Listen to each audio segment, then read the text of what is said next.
ભારત એક રાષ્ટ્ર છે કે જ્યાં સનાતનની શાન છે અને આ વાતનું પુરાવો તાજેતરમાં જ વિશ્વ આખાએ મહાકુંભના રૂપમાં જોયો.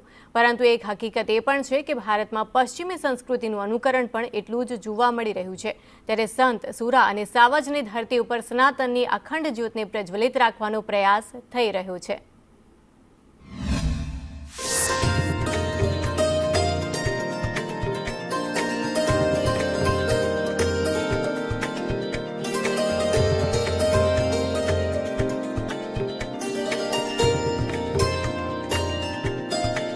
સનાતન એ સંસ્કારોનો ધર્મ છે અને કદાચ એટલા માટે જ સનાતનમાં જન્મ થતા પહેલા જ સંસ્કારોનું સિંચન શરૂ થઈ જાય છે અને વ્યક્તિની અંત્યેષ્ટિ સુધી સંસ્કારોનું સિંચન થતું રહે છે.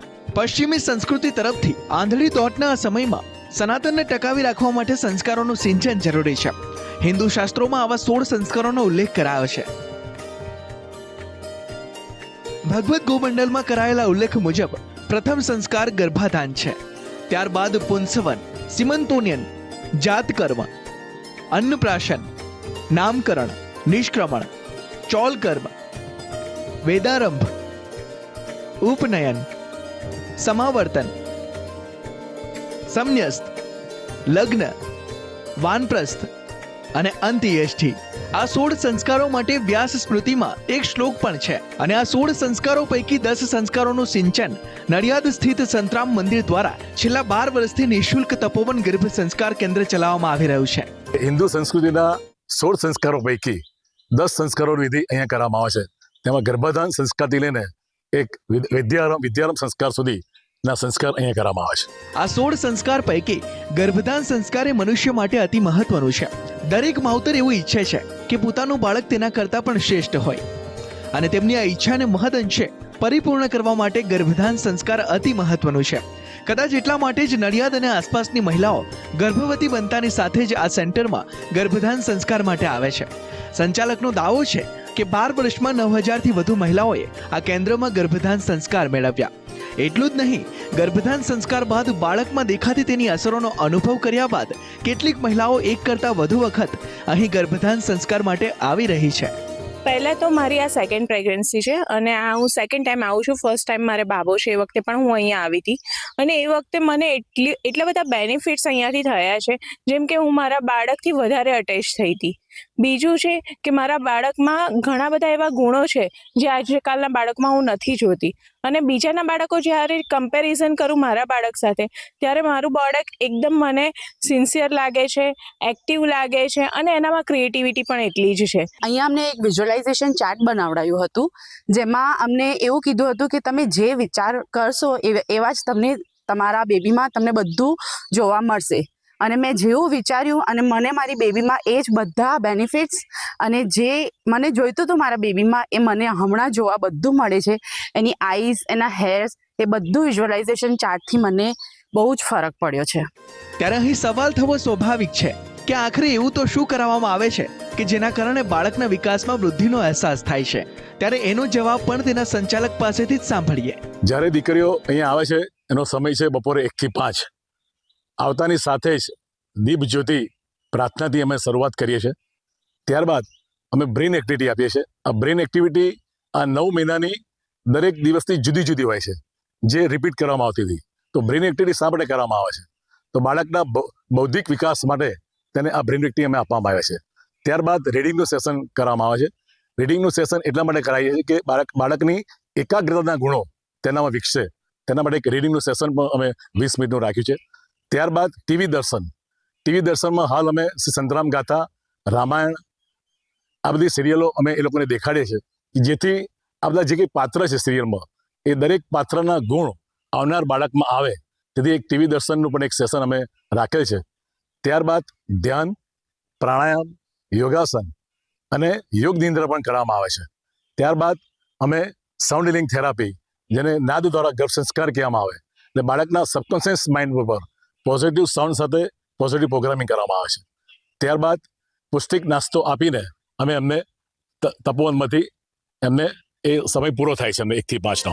પ્રાર્થનાથી શરૂઆત અને પૌષ્ટિક આહારથી સેશનની પૂર્ણાહુતિ. 4 કલાકનું આ સેશન સગર્ભા માતા માટે કેટલું સફળ છે? આ 4 કલાકમાં દરેક મહિલા શું ફીલ કરે છે, હવે એ પણ જાણી લઈએ. તેમાં મેઇન વસ્તુ તો એ જ છે કે અહીં ખૂબ જ માનસિક શાંતિનો અનુભવ થાય છે.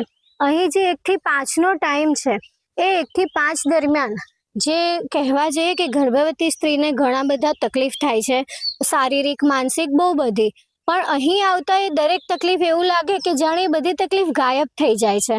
અહીંનું વાતાવરણ જ એવું હોય છે કે તમને ખૂબ જ માનસિક શાંતિ મળે છે.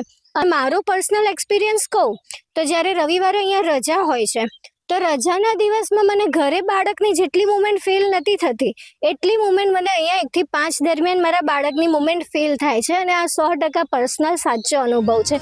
કોઈ પણ મહિલા જ્યારે પ્રેગ્નેન્ટ હોય ત્યારે ડોક્ટર પણ એ જ સલાહ આપે છે કે તેને બને તેટલી ખુશ રાખવી, કેમ કે માતાની માનસિક સ્થિતિની અસર તેના ગર્ભમાં રહેલા શિશુ પર થતી હોય છે.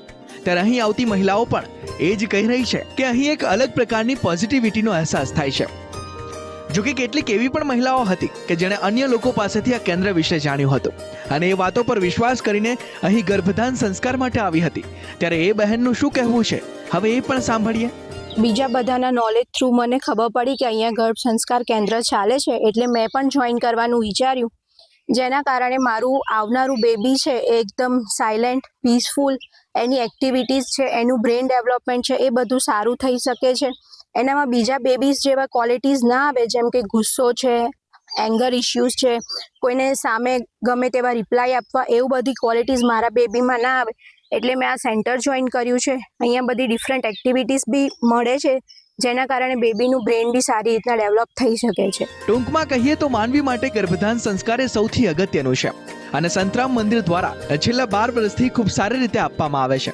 જો કે આ કેન્દ્ર ચલાવવા પાછળનો એક ઉદ્દેશ્ય પણ છે અને આ ઉદ્દેશ્ય બીજો કોઈ નહીં પરંતુ પશ્ચિમી સંસ્કૃતિ તરફ વળેલા સનાતનીઓને પોતાના ધર્મ વિશે જાગૃત કરવાનો છે. આજના જમાનામાં આપણી પ્રજા પશ્ચિમ તરફ વધારે ઢળી ગઈ છે. કેક અને કેન્ડલ પાછળ લગભગ ગાંડા થયા એમ કહી શકીએ. આ હેતુથી આપણી સંસ્કૃતિ અને સંસ્કાર જળવાઈ રહે તે માટે પૂજ્ય રામદાસજી મહારાજે છેલ્લા 12 વર્ષથી આ ગર્ભ સંસ્કારની પ્રવૃત્તિ શરૂ કરી છે કે જેથી બાળક માના ઉદરમાં આવે ત્યારથી જ એને આપણા હિન્દુ ધર્મના સંસ્કાર મળે. ઉદ્દેશ્ય સારો છે પરંતુ તેનાથી સુંદર આ કેન્દ્રનું સંચાલન છે. અહીં આવતી મહિલાઓ પોતાના મનમાં રહેલા દુર્ગુણોને ભૂલીને પોઝિટિવિટી સાથે બહાર નીકળી રહી છે. એટલું જ નહીં, અહીં પીરસાતા સંસ્કારોનું પોતાના સંતાનોમાં પરિણામ પણ જોઈ રહી છે. કદાચ એટલા માટે જ 12 વર્ષમાં 9000 મહિલાઓએ પોતાના સંતાનોને 16 સંસ્કાર પૈકી પ્રથમ ગર્ભધાન સંસ્કાર આપ્યો છે. ત્યારે આશા રાખીએ કે સંસ્કારોનું આ સિંચન આ જ રીતે ચાલતું રહે અને સનાતનની અખંડ જ્યોત હંમેશા માટે પ્રજ્વલિત થતી રહે. કરુણેશ પંચમવેદી, સંદેશ ન્યૂઝ, નડિયાદ, ખેડા.